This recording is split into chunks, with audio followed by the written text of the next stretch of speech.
రాంచీ వేదికగా సౌత్ ఆఫ్రికాతో జరిగిన first one day మ్యాచ్లో మన టీమిండియా ఒక థ్రిల్లింగ్ విక్టరీ కొట్టింది. మన వాళ్ళు ఈ మ్యాచ్లో కోహ్లీ సెంచరీ కారణంగా భారీ స్కోర్ కొట్టినప్పటికీ విజయం అయితే అంత సులువుగా రాలేదు. నిజంగా సౌత్ ఆఫ్రికా టీం చాలా హెవీ కాంపిటీషన్ ఇచ్చింది. అది కూడా వాళ్ళు చేజింగ్లో కంబ్యాక్ చేసిన విధానం మామూలుగా లేదు. సో ఈ ఫస్ట్ వన్డే మ్యాచ్ ఫ్యాన్స్కి అయితే ఒక ఐ ఫీస్ట్ అని చెప్పుకోవాలి. ఎందుకంటే రెండు జట్లు కలిపి ఆల్మోస్ట్ 700 రన్స్ కొట్టారు. మరి ముఖ్యంగా రెండు జట్ల బ్యాట్స్మెన్ తమ బ్యాటింగ్తో ఫ్యాన్స్ను బాగా అలరించారు. అట్ ది సేమ్ టైం బౌలింగ్లో కూడా కొన్ని ఫైరీ స్పెల్స్ చూసాం. సో 3 ఏళ్ల తర్వాత రాంచీలో జరిగిన వన్డే మ్యాచ్ అయితే ఫ్యాన్స్కు ఫుల్ మీల్స్ పెట్టేసింది. ఎస్పెషల్లీ మరోసారి ది కింగ్ విరాట్ కోహ్లీ తన ఫేవరెట్ రాంచీను ఓన్ చేసుకున్నాడు. అంటే ఈ గ్రౌండ్లో తనకున్న అద్భుతమైన రికార్డును ఈ మ్యాచ్లో ఇంకా బెటర్ చేసుకున్నాడు. సో ఈ మ్యాచ్లో అయితే వింటేజ్ విరాట్ కోహ్లీ యొక్క వేరే వ్యవహారం చూసాం. అసలు మైండ్ బ్లోయింగ్ బ్యాటింగ్ చేశాడు. మరి ముఖ్యంగా సిక్స్లు కొట్టిన విధానం ఏదైతే ఉందో complete out of the world. అసలు విరాట్ కోహ్లీ బ్యాటింగ్ చేసినప్పుడు ఈ రేంజ్లో లాఫ్టెడ్ షాట్స్ ఆడ్డు. అది కూడా ఈ మ్యాచ్లో చూసుకుంటే స్టార్టింగ్ నుండి లాఫ్టెడ్ షాట్స్ కొట్టాడు. అంటే క్రీజ్లో కంప్లీట్గా సెట్ అవ్వకముందే అగ్రెషన్ చూపించాడు. అండ్ దెన్ క్రీజ్లో సెట్ అయిన తర్వాత అబ్సల్యూట్లీ బీస్ట్ మోడ్లోకి మారిపోయాడు. తను ఎందుకు వన్డే ఫార్మాట్లో గ్రేటెస్ట్ ఆఫ్ ఆల్ టైమో మరోసారి ప్రూవ్ చేసుకున్నాడు. సో ఈ మ్యాచ్లో అయితే మన టీమిండియా మరోసారి టాస్ ఓడిపోయింది. అనేదైతే వరుసగా 19 మ్యాచ్లో మన వాళ్ళు టాస్ ఓడిపోవడం. అంటే చివరిగా ఆడిన 19 వన్డే మ్యాచ్లో మన వాళ్ళు టాస్ గెలవలేదు. సో ఈ టాస్ విషయంలో మన దరిద్రం మామూలుగా లేదు. పర్టికులర్గా వన్డే ఫార్మాట్లో చూసుకుంటే అస్సలు టాస్ గెలవట్లేదు. 19 మ్యాచ్లో వరుసగా టాస్ ఓడిపోయారంటే నిజంగా ఒక గిన్నీస్ రికార్డ్ అని చెప్పుకోవాలి. అది కూడా మనకి మధ్యలో క్యాప్టెన్స్ మారుతున్నప్పటికీ అదృష్టం అయితే మారట్లేదు. రోహిత్ శర్మ ఉన్నప్పుడు టాస్లో ఓడిపోయాం. ఆ తర్వాత గిల్ వచ్చినా టాస్లో ఓడిపోయాం. ఇప్పుడు మళ్ళీ కేఎల్ రాహుల్ వచ్చినా సరే టాస్ ఓడిపోయాం. సో నిజంగా టాస్ విషయంలో మన టీమిండియాని బ్యాడ్ లక్ మామూలుగా పట్టుకోలేదు. మెయిన్లీ ఈ మ్యాచ్లో టాస్ అనేది చాలా క్రూషియల్గా మారింది. ఎందుకంటే సెకండ్ బ్యాటింగ్ చేస్తున్నప్పుడు సౌత్ ఆఫ్రికా టీంకి డ్యూ ఫ్యాక్టర్ అడ్వాంటేజ్గా మారడం చూసాం. ఇన్ఫాక్ట్ ఈ మ్యాచ్లో సౌత్ ఆఫ్రికా టీం ఎర్లీగా వికెట్లు కోల్పోయి తప్పు చేశారు. అదర్వైజ్ వాళ్ళు వికెట్లు కనుక చేతులు ఉంచుకుని ఉంటే మ్యాచ్ గెలిచేసేవారు. వాళ్ళకి వికెట్ లేక ఆల్అౌట్ అయిపోయి మ్యాచ్ ఓడిపోయారు. సో డెఫినెట్లీ మ్యాచ్లో ఫస్ట్ హాఫ్తో కంపేర్ చేసుకుంటే సెకండ్ హాఫ్లో పిచ్ బ్యాటింగ్ ఎక్కువ అనుకూలించింది డ్యూ ఫ్యాక్టర్ కారణంగా. అండ్ దీనివల్ల ఈ మ్యాచ్లో టాస్ అనేది క్రూషియల్గా మారింది. సౌత్ ఆఫ్రికా వాళ్ళు ఫీల్డింగ్ తీసుకుని చాలా మంచి డెసిషన్ తీసుకున్నారు. అయితే టీమ్ సెలక్షన్ విషయానికి వస్తే మాత్రం రెండు జట్లు కూడా చాలా ఆశ్చర్యపరిచాయి. మరి ముఖ్యంగా మన టీమిండియా విషయంలో చూసుకుంటే ఒక అన్లైక్ సెలక్షన్ చూసాం. అంటే గౌతమ్ గంభీర్ హెడ్ కోచ్కి వచ్చిన తర్వాత పాటిస్తున్న విధానాలను బేస్ చేసి చూసుకుంటే ఇది కాస్త డిఫరెంట్ సెలక్షన్. సో రీసెంట్ టైంలో బేసిక్గా చూసుకుంటే మన వాళ్ళు ఎక్కువ బ్యాటింగ్ డెప్త్ కోరుకుంటారు. కానీ ఈ మ్యాచ్లో మాత్రం బౌలింగ్ని స్ట్రెంథన్ చేసుకున్నారు. మరి ముఖ్యంగా ఎక్కువ స్పెషలిస్ట్ బౌలర్స్తో వెళ్ళడం చూసాం. అంటే 3 జెన్యూన్ ఫాస్ట్ బౌలర్స్ని తీసుకున్నారు. అలాగే 3 స్ట్రైట్ స్పిన్ బౌలింగ్ ఆప్షన్స్ తీసుకున్నారు. దీంతో మన టీమిండియా బ్యాటింగ్ డెప్త్ విషయంలో కాస్త కాంప్రమైజ్ అయినప్పటికీ బౌలర్స్ ఎక్కువ అవడం బాగా ప్లస్ అయింది. ఇలాంటి ఫ్లాట్ వికెట్ మీద జెన్యూన్ బౌలర్స్ ఉండడం మన టీమిండియాకు బాగా కలిసి వచ్చింది. అదే ఒక పేసర్ను తగ్గించి నితీష్ కుమార్ రెడ్డి లాంటి ఆల్రౌండర్ ఆడించుంటే మన బౌలింగ్ ఇంకా వీక్గా తయారేది. సో ఈ మ్యాచ్లో మన టీమిండియా బ్యాటింగ్ డెప్త్ విషయంలో కాంప్రమైజ్ అయ్యి బౌలింగ్ను స్ట్రెంథన్ చేసుకున్నారు. ఎట్ ది సేమ్ టైం ఆ లెఫ్ట్ రైట్ కాంబినేషన్ మూజ్లో కూడా పడలేదు. నేనైతే జెన్యూన్గా నెంబర్ 4 స్పాట్లో లెఫ్ట్ హ్యాండర్ని ఆడిస్తారేమో అనుకున్నా. అంటే పంత్ని కానీ లేకపోతే తిలక్ వర్మని కానీ ఆడిస్తారేమో అనుకున్నా. బట్ మన వాళ్ళు రుతురాజ్ గైక్వాడ్ని తీసుకున్నారు. సో మనకైతే నెంబర్ 4 స్పాట్ కోసం రుతురాజ్ని తీసుకుంటారని చెప్పి కొన్ని హింట్స్ వచ్చాయి. అంటే విరాట్ కోహ్లీ మరి అతను కలిసి నెట్స్లో ప్రాక్టీస్ చేశారు. At the same time press కాన్ఫరెన్స్లో కేఎల్ రాహుల్ కూడా అతనికి ఆపర్చునిటీ ఇస్తామని చెప్పాడు. బట్ నాకైతే జెన్యూన్గా చెప్పాలంటే అంత నమ్మకం లేదు. ఎందుకంటే మన వాళ్ళకి ఈ లెఫ్ట్ రైట్ కాంబినేషన్ విషయంలో బాగా పొసెసివ్నెస్ ఏర్పడింది. పైగా స్క్వాడ్లోకి చూసుకుంటే నెంబర్ 4 స్పాట్ కోసం ఇద్దరు లెఫ్ట్ హ్యాండర్స్ని పిక్ చేశారు. సో దీంతో రుతురాజ్ గైక్వాడ్ సెలక్షన్ విషయంలో మన వాళ్ళు ఇచ్చిన హింట్స్ కాస్త షుగర్ కోటింగ్లో అనిపించాయి. అంటే అతని ఫ్యాన్స్ని సాటిస్ఫై చేయడానికి ఇలాంటి హింట్స్ ఇచ్చారేమో అనుకున్నా. బట్ మన టీమ్ మేనేజ్మెంట్ అయితే ఆ లెఫ్ట్ రైట్ కాంబినేషన్ అనే పొసెసివ్నెస్ని పక్కన పెట్టి రుతురాజ్ గైక్వాడ్కి ఆపర్చునిటీ ఇచ్చారు. సో దీనైతే సిరీస్ మొత్తాన్ని కంటిన్యూ చేస్తే బాగుంటుంది. అంటే గైక్వాడ్కి ఏదో ఛాన్స్ ఇచ్చామన్న పేరుకి ఒక్క మ్యాచ్లో ఛాన్స్ ఇచ్చి పక్కన పెట్టడం కాదు, మిగతా 2 మ్యాచ్లో కూడా అతను కంటిన్యూ చేయాలి. అప్పుడే మీరు మీ సెలక్షన్కు జస్టిఫికేషన్ ఇచ్చుకున్నట్టు ఉంటుంది. సో మన వాళ్ళ టీమ్ సెలక్షన్ అయితే గత మ్యాచ్లతో కంపేర్ చేసుకుంటే ఇందులో కాస్త బెటర్గా ఉందని చెప్పుకోవచ్చు. నేరోగా థింక్ చేయకుండా పిచ్కి తగ్గట్టు మంచిగా టీంని సెలెక్ట్ చేశారు. కేవలం బ్యాటింగ్ ఆర్డర్ విషయంలోనే ఒక చిన్న మిస్టేక్ చేశారు. దాని గురించి వీడియోలో కాస్త ముందుగా మాట్లాడుకుందాం. ఇక సౌత్ ఆఫ్రికా టీమ్ సెలక్షన్ విషయానికి వస్తే వాళ్ళైతే చాలా కన్ఫ్యూజింగ్గా సెలెక్ట్ చేశారు. అంటే వాళ్ళ టీంలో ఎక్కువ మంది ఓపెనర్స్ ఉండడం చూసాం. At the same time spin బౌలర్గా ఒక్కనే పిక్ చేశారు. మోస్ట్ ఇంపార్టెంట్లో వాళ్ళ క్యాప్టెన్ మారిపోయాడు. నార్మల్గా అయితే టెంబా బౌమా క్యాప్టెన్సీ చేయాలి. బట్ వాళ్ళైతే మ్యాచ్ కోసం బౌమా అలాగే క్యాషో మహారాజ్ ఇద్దరికి రెస్ట్ ఇచ్చారంట. దీంతో ఈ మ్యాచ్లో ఆ టీంకు మార్క్రమ్ క్యాప్టెన్సీ చేశాడు. So south Africa team selection చూసుకుంటే పర్టికులర్ వన్డే సిరీస్ మీద కంటే వాళ్ళు 2027 వరల్డ్ కప్ కోసం ఆలోచిస్తున్నట్టుగా అనిపించింది. అంటే వరల్డ్ కప్ను దృష్టిలో పెట్టుకుని ప్లేయర్స్ని టెస్ట్ చేసుకోవడం కోసం ఈ సిరీస్ను ఉపయోగించుకుంటున్నట్టు అనిపిస్తుంది. బట్ ఈ మ్యాచ్లో టాస్ గెలిచి ముందుగా ఫీల్డింగ్ తీసుకున్న టీంకు కొంతవరకు మంచి స్టార్ట్ వచ్చిందని చెప్పుకోవాలి. ఇనిషియల్గా మనకి జైస్వాల్ గట్టిగానే స్టార్ట్ చేశాడు. ఒక 2 4లు మరియు 6 కొట్టాడు. బట్ ఆండ్రే బర్గర్ ఒక బ్యూటిఫుల్ బాల్తో అతను అవుట్ చేశాడు. సో దీంతో మన టీమిండియా ఎర్లీగానే వికెట్ కోల్పోయింది. బట్ ఆ తర్వాత ఒక అద్భుతమైన పార్ట్నర్షిప్ చూసాం. రోకో జోడీ సిడ్నీ వన్డే మ్యాచ్లో ఎక్కడైతే వదిలిపెట్టేశారో అక్కడి నుండి కంటిన్యూ చేసినట్టు అనిపించింది. అంటే మనం చివరిగా సిడ్నీ వేదికగా జరిగిన వన్డే మ్యాచ్లు చూసాం. వీళ్ళిద్దరి మధ్య అజయంగా ఒక పెద్ద పార్ట్నర్షిప్ వచ్చింది. అండ్ ఆ పార్ట్నర్షిప్ని మ్యాచ్లో కంటిన్యూ చేసినట్టు అనిపించింది. మరోసారి అద్భుతంగా బ్యాటింగ్ చేసి 100+ పార్ట్నర్షిప్ని నెలకొల్పారు. సో ఈ పార్ట్నర్షిప్లో అయితే ఇద్దరి దగ్గర నుంచి అగ్రెషన్ కనిపించింది. అంటే స్టార్టింగ్ నుంచే షాట్స్ కొట్టడానికి వెళ్ళిపోయారు. మరి ముఖ్యంగా ముందు చెప్పుకున్నట్టు విరాట్ కోహ్లీ క్రీజ్లో సెట్ అవ్వకముందు నుంచే భారీ షాట్స్కి వెళ్ళాడు. అది కూడా పవర్ ప్లే లాస్ట్ ఓవర్లో చూసాం. డౌన్ ది వికెట్ వచ్చి కవర్స్ రీజన్ నుంచి ఒక సిక్సర్ కొట్టాడు. అదైతే మైండ్ బ్లోయింగ్. వేరేజ్ రోహిత్ శర్మకి చూసుకుంటే ఇనీషియల్గా లైఫ్ వచ్చింది. టోనీ డిజార్జ్ బౌండరీ లైన్ దగ్గర ఒక ఈజీ క్యాచ్ డ్రాప్ చేశాడు. బట్ ఆ తర్వాత చూసుకుంటే మాత్రం రోహిత్ బ్యాటింగ్లో పెద్దగా ఫ్లాస్ ఏమీ కనిపించలేదు. చాలా ఫ్లూయెంట్గా కొట్టాడు. ఇన్ఫాక్ట్ ఇన్నింగ్స్లో అతను 3 సిక్స్లు కొట్టడం ద్వారా ఒక ప్రపంచ రికార్డుని క్రియేట్ చేశాడు. వన్డే ఫార్మేట్లో అత్యధిక సిక్సర్లు కొట్టిన ఆటగాళ్ళ జాబితాలో అఫ్రిజన్ దాటేశాడు. అంటే 352 సిక్సర్లతో టాప్ ప్లేస్కి వెళ్ళిపోయాడు. సో రోహిత్ శర్మ కెరీర్లో చూసుకుంటే ఇది ఒక బిగ్గెస్ట్ అచీవ్మెంట్ అని చెప్పుకోవాలి. మరి ముఖ్యంగా అతని మార్కుని చాలా తక్కువ ఇన్నింగ్స్లో చేరుకున్నాడు. ఐ థింక్ 269 ఇన్నింగ్స్లో అనుకుంటా. విచ్ మీన్స్ వన్డే ఫార్మేట్లో రోహిత్ శర్మ యొక్క 6 హిట్టింగ్ ఎబిలిటీ ఏ రేంజ్లో ఉందో మనం అర్థం చేసుకోవచ్చు. సో హిట్మెన్ అయితే ఆస్ట్రేలియా సిరీస్లో ఫామ్ని ఈ మ్యాచ్లో కూడా కంటిన్యూ చేశాడు. 51 బంతులు 57 పరుగులు చేశాడు. మళ్ళీ విరాట్ కోహ్లీతో కలిసి 2వ వికెట్కి 136 పరుగుల పార్ట్నర్షిప్ బిల్డ్ చేయడం చూసాం. సో రోకో జోడీకి అయితే ఇది తమ వన్డే కెరియర్లో 20వ 100+ పార్ట్నర్షిప్. ఇన్ఫాక్ట్ వాళ్ళ పార్ట్నర్షిప్ రన్స్లో చూసుకుంటే 50 కంటే 100 పార్ట్నర్షిప్లు ఎక్కువ ఉన్నాయి. అంటే హాఫ్ సెంచరీ పార్ట్నర్షిప్స్ 17 ఉంటే 100+ పార్ట్నర్షిప్స్ 20 ఉన్నాయి. అది కూడా ఈ పార్ట్నర్షిప్ చాలా క్రూషియల్ టైంలో వచ్చిందని చెప్పుకోవచ్చు. I mean match point of వ్యూలో కాకుండా మనం బయట జరుగుతున్న థింగ్స్ని చూస్తున్నాం. ఈ సిరీస్ అయిపోయిన తర్వాత రోకోతో ఒక మీటింగ్ పెడతారు, తమ ఫ్యూచర్ని డిసైడ్ చేస్తారు, అది ఇదని చెప్పి కొన్ని రిపోర్ట్స్ వస్తున్నాయి నిన్నటి నుంచే. బట్ ఈ మ్యాచ్లో రోకో జడి తమ పెర్ఫార్మెన్స్తో సమాధానం చెప్పారు. ఇప్పుడు పెట్టుకోండి, ఏ మీటింగ్ పెట్టుకుంటారని చెప్పి బ్యాట్తోనే సమాధానం చెప్పారు. సో రోకో విషయంలో బీసీసీ ఎక్కువగా థింక్ చేయవలసిన అవసరం లేదు. వాళ్ళిద్దరికీ క్లియర్ గోల్ ఉంది. 2027 వన్డే వరల్డ్ కప్ ఆడదాం అనుకుంటున్నారు, వాళ్ళని ఆడనివ్వండి. ఫామ్ కూడా బాగుంది. మీరు మీటింగులు పెట్టాలనుకుంటే టెస్ట్ ఫార్మేట్లో మన వైఫల్యాల గురించి మీటింగులు పెట్టండి. మన వాళ్ళు 2 వైట్ వాష్లు అయ్యారు, కానీ దాని గురించి అలాంటి మీటింగ్ లేదు. కానీ మంచిగా ఆడుతున్న రోకో ఫ్యూచర్ని డిసైడ్ చేయడానికి మాత్రం మీటింగ్ పెడతామంటారు. సో బెటర్ బీసీసీ మన టీంలో ఉన్న వైఫల్యాల మీద ఫోకస్ పెట్టాలి. అంతేగాని సాఫీగా వెళ్ళిపోతున్న విషయాల గురించి పెద్దగా థింక్ చేయవలసిన అవసరం లేదు. ఎనివే వీళ్ళిద్దరి పార్ట్నర్షిప్ మరింత పెద్దగా మారుతుంది అనుకున్న టైంలో రోహిత్ శర్మ అవుట్ అయిపోయాడు. అది కూడా మార్క్ హ్యాన్సన్ వేసిన బాల్ ఎక్కువగా బౌన్స్ కాలేదు. దీనివల్ల రోహిత్ శర్మ ఎల్బీడబ్ల్యూకి అవుట్ అయిపోయాడు. అండ్ మోస్ట్ ఇంపార్టెంట్లీ కోహ్లీతో డిస్కషన్ చేసిన తర్వాత రివ్యూ తీసుకోకుండా వెళ్ళిపోయాడు. అంటే కోహ్లీ చెప్పాడు బ్యాట్ తగలకపోతే ప్లంబిన్ ఫ్రంట్లో అని అనిపించింది అని చెప్పి. అండ్ దాన్ని రోహిత్ శర్మ ఓబే చేసి వెళ్ళిపోయాడు. సో విధంగా మన టీమిండియా అయితే 161 రన్స్ దగ్గర సెకండ్ వికెట్ కోల్పోయారు. కానీ ఇప్పుడు మన టీమిండియా స్కోరింగ్ రేట్ చూసుకుంటే అద్భుతంగా ఉంది. రోహిత్ శర్మ 22nd ఓవర్లో అవుట్ అయ్యాడు. అంటే ఆ టైంలో మన వాళ్ళ రన్ రేట్ ఆల్మోస్ట్ 8 వరకు ఉంది. బట్ ఎప్పుడైతే రోకో పార్ట్నర్షిప్ బ్రేక్ అయిందో ఆ తర్వాత రన్ ఫ్లో తగ్గిపోవడం చూసాం. అంటే నెక్స్ట్ వచ్చిన రుతురాజ్ గైక్వాడ్ అలాగే వాషింగ్టన్ సుందర్ ఇద్దరు కూడా ఎక్కువగా స్ట్రైక్ రొటేట్ చేయలేకపోయారు. మోస్ట్ ఇంపార్టెంట్లీ విరాట్ కోహ్లీకి స్ట్రైక్ ఎక్కువ రాలేదు. సో మనకైతే మిడిల్ ఓవర్స్లో ఒక 15 ఓవర్ల పాటు డల్ ఫేజ్ నడిచింది. అంటే ఎక్కువగా రన్స్ వచ్చేవి కాదు. మెయిన్లీ గైక్వాడ్ కాస్త క్రీజ్లో సెట్టే కొడదాం అనుకున్నాడు. బట్ కొట్టడానికి ఇనిషియేషన్ ఎప్పుడైతే తీసుకున్నాడో డెవాల్ బ్రేవిస్ ఒక మైండ్ బ్లోయింగ్ క్యాచ్ తీసుకున్నాడు.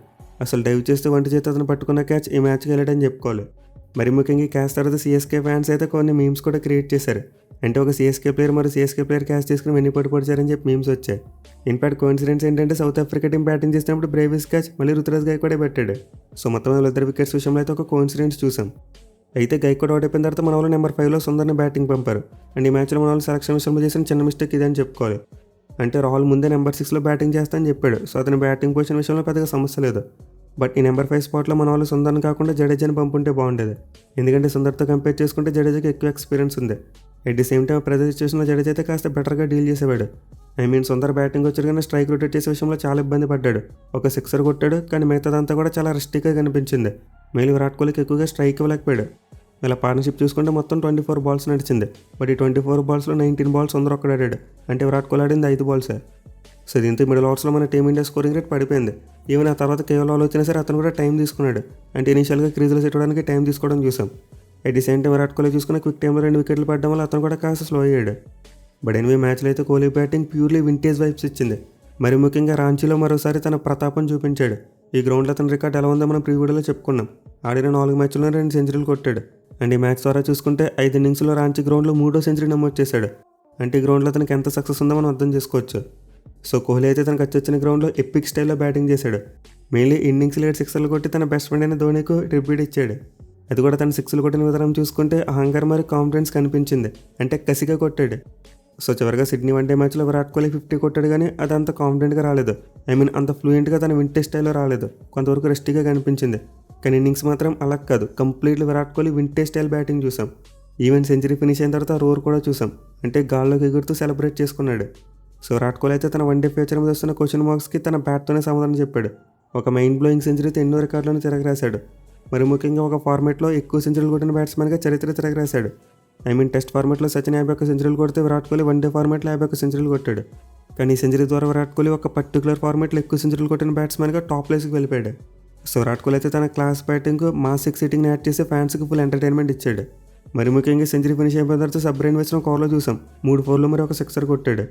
సో కోహ్లీ అయితే ఓవరాల్గా 120 బంతుల్లో 135 పరుగులు చేసి మన టీమిండియాకి చాలా స్ట్రాంగ్ పొజిషన్లో పెట్టాడు. అయితే ముందు చెప్పినట్టు అదర్ ఎండ్లో చూసుకుంటే మాత్రం స్కోరింగ్ రేట్ అంతలా పెరగలేదు. ఒక ఎండ్లో విరాట్ కోహ్లీ కొట్టినప్పటికీ అదర్ ఎండ్లో చూసుకుంటే మాత్రం రన్స్ ఎక్కువగా రాలేదు. అయితే చివరి 6 ఓవర్స్లో రాహుల్ మరియు జడేజా ఇద్దరి మధ్య ఒక ఎక్సలెంట్ పార్ట్నర్షిప్ చూసాం. మరి ముఖ్యంగా రాహుల్ క్రీజ్లో సెట్ అయిన తర్వాత చాలా బాగా యాక్సిలరేట్ చేశాడు. డెత్ ఓవర్స్లో 3 6లు కొట్టడం చూసాం. అండ్ ఇందులో ఒకటి చూసుకుంటే రివర్స్ స్కూప్ ఉంది. ఈ మధ్యకాలంలో చూసుకుంటే కేఎల్ రాహుల్ దగ్గర నుంచి అలాంటి షాట్లు కరువు అయిపోయాయి. అంటే ఒకప్పుడు కోవిడ్కి ముందు అలాంటి షాట్స్ ఆడేవాడు. ఇన్ఫాక్ట్ ఒక టైంలో రాహుల్ మరో 360 ప్లేయర్ అవుతాడేమో అనుకున్నాం. బట్ కోవిడ్ తర్వాత చూసుకుంటే అతని బ్యాటింగ్ స్టైల్ చాలా వరకు మారిపోయింది. ఆ 360 డిగ్రీ షాట్స్ ఆడడం తగ్గించేశాడు. కానీ ఈ మ్యాచ్లో మాత్రం తన వింటేజ్ స్టైల్ ఒక మంచి 6 కొట్టాడు. ఇక అదర్ ఎండ్లో జడేజా చూసుకుని ఎక్సలెంట్ బ్యాటింగ్ చేశాడని చెప్పుకోవాలి. కేవలం 20 బాల్స్లోనే 32 రన్స్ కొట్టాడు. మరి ముఖ్యంగా రాహుల్ మరియు జడేజా పార్ట్నర్షిప్లో మెచ్చుకోవాల్సిన రన్నింగ్ బిట్వీన్ వికెట్స్. ఇద్దరు కూడా చిరుతపులులా పరిగెట్టారు. అసలు ఏమాత్రం ఛాన్స్ దొరికినా సరే ఎక్స్ట్రా రన్ కోసం పుష్ చేశారు. సో ఇద్దరు కలిసి 6 వికెట్కు కేవలం 36 బంతుల్లో 45 పరుగుల పార్ట్నర్షిప్ నెలకొల్పారు. దీనివల్ల మన టీమిండియా 350 మార్క్ వరకు పుష్ చేయగలిగింది. అదర్వైజ్ మన టీమిండియా మిడిల్ ఓవర్స్లో స్ట్రగుల్ అయినప్పుడు 350 రాదేమనుకున్నాం. బట్ ఎవెన్చువల్లీ మన వాళ్ళు అయితే సాధించారు. ఇక చేజ్ విషయానికి వస్తే ఇనిషియల్గా సౌత్ ఆఫ్రికా టీం చాలా స్ట్రగుల్ అయింది. వాళ్ళైతే కేవలం 11 పరుగులకే 3 వికెట్లు కోల్పోయారు. మరి ముఖ్యంగా కొత్త బాల్తో హర్షిత్ రాణా స్పెల్ వేశాడు భయ్య, నిప్పులు జరిగే స్పెల్ అని చెప్పుకోవాలి. అసలు హర్షిత్ రాణాని టీంలో పెట్టుకుంది ఎందుకే, అతను మంచిగా బౌలింగ్ చేయాలి, వికెట్లు తీయాలి.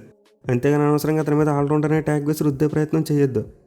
హర్షిత్ రాణాలోనే ఉన్నామండి, హర్షిత్ ఖలీస్ రాణా చేద్దామని చెప్పి అనుకోవద్దు. So to be frank, Harshit Rana అయితే బాల్తో అద్భుతమైన స్కిల్ చూపించాడు.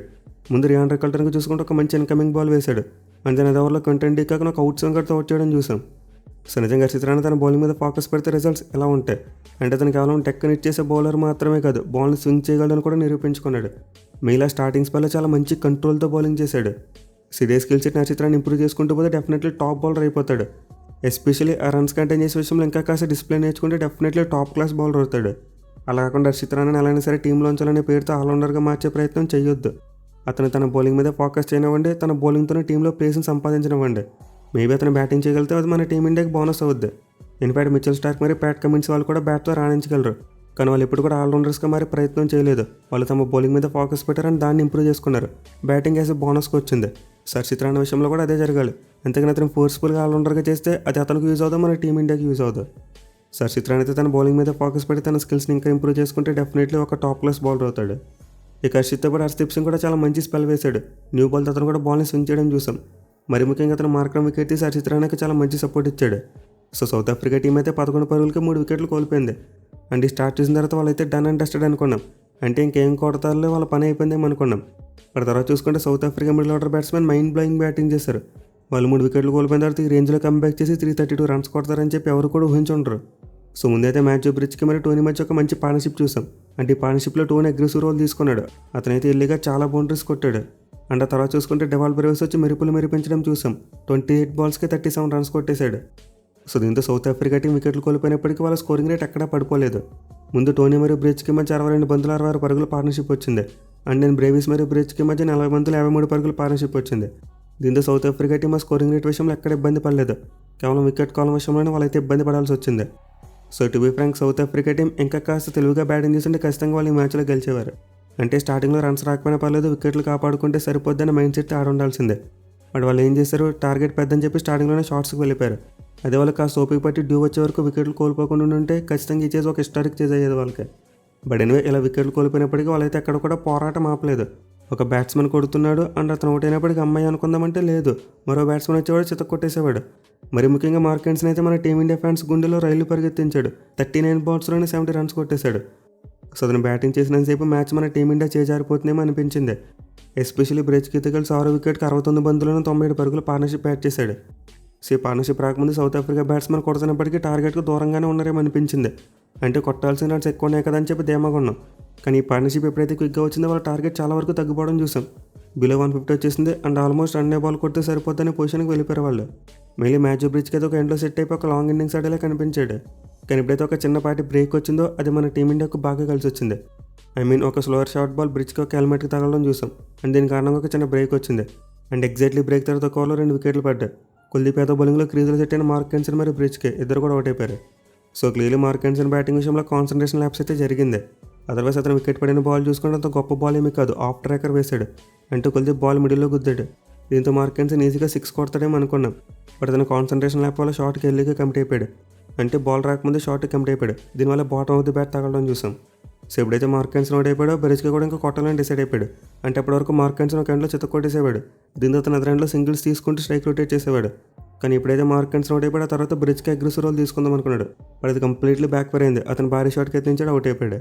సో విధంగా క్రూషియల్ టైంలో అయితే కుల్దీప్ అయితే ఒక ఓవర్లో 2 వికెట్లు తీసి పెట్టాడు. అదర్వైజ్ ఓవర్లో ఒక్క వికెట్ మాత్రం పడున్నా సరే మన టీమిండియా ఓడిపోయేది.